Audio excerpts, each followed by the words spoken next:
अस्सलाम वालेकुम स्टूडेंट्स। आज से पहले हमने जो डिस्कस किया वो उसमें देखा कि टेस्ट डेवलप किस तरह से होता है और नॉर्म्स किस तरह से डेवलप किए जाते हैं। ये सब चीज़ें हमने क्लासरूम में पढ़ी। देन हमने रिलायबिलिटी क्या होती है, रिलायबिलिटी की कितनी टाइप्स हैं, इंटरनल कंसिस्टेंसी ऑफ आइटम्स किस तरह से हम फाइंड आउट करते हैं, इसी तरह से स्टैंडर्ड एरर ऑफ मेजरमेंट क्या होती है। हमने ये सारी चीज़ें ऑनलाइन डिस्कस की। आज हम जो चीज़ डिस्कस करने जा रहे हैं that is a very basic concept, that is validity. Validity क्या होती है? वैलिडिटी को जो डिवाइड किया गया है that is known as tripartite division. Tripartite division में बेसिकली ये है कि तीन कैटेगरीज में इसको डिवाइड कर दिया गया है। One is known as content, इसकी एक टाइप है that is known as content validity. Then the second type is criterion related validity and construct related validity. हम इन तीनों को पढ़ेंगे। आज हमारा फोकस होगा कि what is the definition of validity and what is content validity. So what is the definition of validity and what is the process of test validation? Test validation एक developmental process है, ये रुकता नहीं है। जब आप टेस्ट डेवलप करते हैं तब से शुरू होता है और हमें नहीं पता कि वो कब तक कंटिन्यू रहना है। देखिए, किसी भी सब्जेक्ट में बॉडी ऑफ नॉलेज हमेशा बढ़ता रहता है। न्यू रिसर्चेज आती हैं, नए जो तजर्बात होते हैं, न्यू एक्सपेरिमेंट्स कंडक्ट किए जाते हैं, न्यू फाइंडिंग्स होती हैं। इसका मतलब है कि एक टाइम पे अगर टेस्ट वैलिड था भी तो then we need to revise the test, क्योंकि नए ज़माने के तकाज़ों के मुताबिक क्या होगा कि टेस्ट इनवैलिड हो जाएगा अगर हम उसको रिवाइज नहीं करेंगे। सो टेस्ट वैलिडेशन क्या है? एक डेवलपमेंटल प्रोसेस है और हमें हर वक्त वी नीड कि हम टेस्ट को वैलिडेट करते रहें। और टेस्ट वैलिडेट कैसे होता? जो भी न्यू एम्पिरिकल फाइंडिंग्स आती हैं, जो भी रिसर्चेस होती हैं, वो अगर तो कोरिलेट कर रही हैं, जो मतलब कि वो ये इंडिकेट कर रही है कि yes test is measuring this construct और test is measuring this content, तो इसका ये मतलब हुआ कि वो टेस्ट वैलिड है। सो वैलिडिटी की डेफिनेशन पे आते हैं। वैलिडिटी की डेफिनेशन ये है कि test is valid to the extent that inferences made from it are appropriate, meaningful and useful. ये उसमें से हम जो विड्रॉ कर रहे हैं, जो हमारे पास रॉ स्कोर आ रहा है, जो हमारे पास परसेंटाइल्स आ रहे हैं, उनसे जो हम इन्फ्रेंसेस ड्रॉ करें, अगर वो you're satisfied with this thing कि ये इन्फ्रेंसेस ठीक हैं, तो इसका मतलब है कि टेस्ट वैलिड है। सो जैसे फॉर एग्जांपल कि MMPI-2 का जो डिप्रेशन का स्केल है, उस पे जो भी स्कोर आता है, अगर फर्ज करें एलिवेटेड स्कोर भी आ जाता है, तो हमारे लिए वो मीनिंगफुल नहीं है। ठीक है?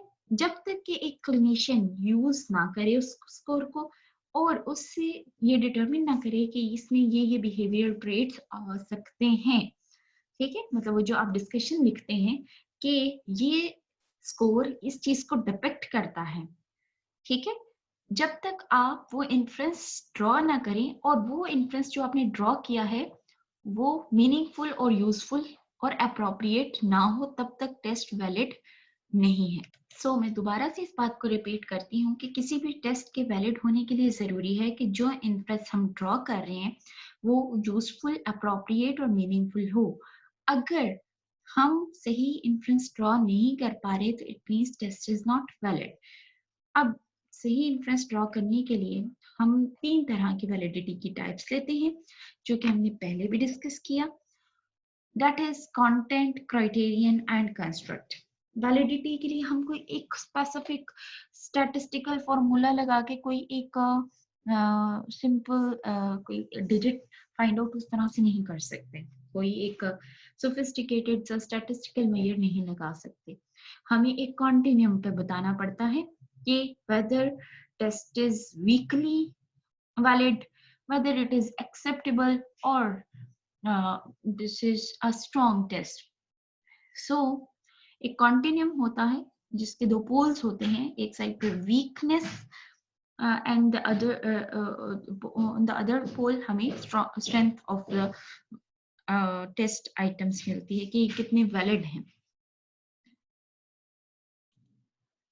आइडियल वैलिडेशन में तीनों टाइप्स को हम इंक्लूड करते हैं और आइडियल वैलिडेशन डिफरेंट टाइप्स के एविडेंसेस को इकट्ठा करती है।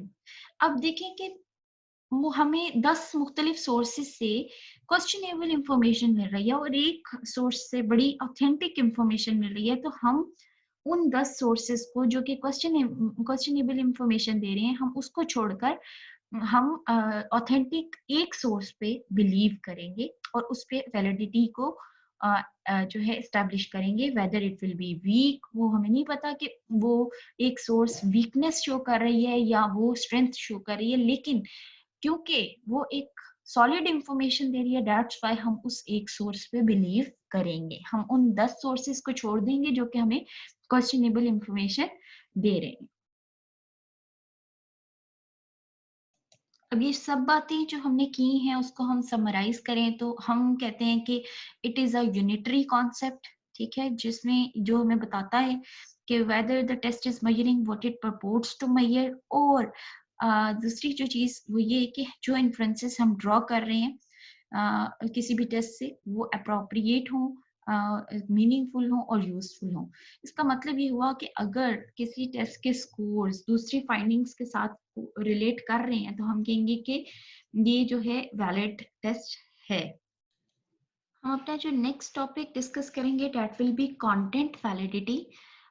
अभी आप लोगों के लिए जानना जरूरी है कि वैलिडिटी क्या होती है, वैलिडेशन प्रोसेस कब से शुरू होता है, कब तक जाता है।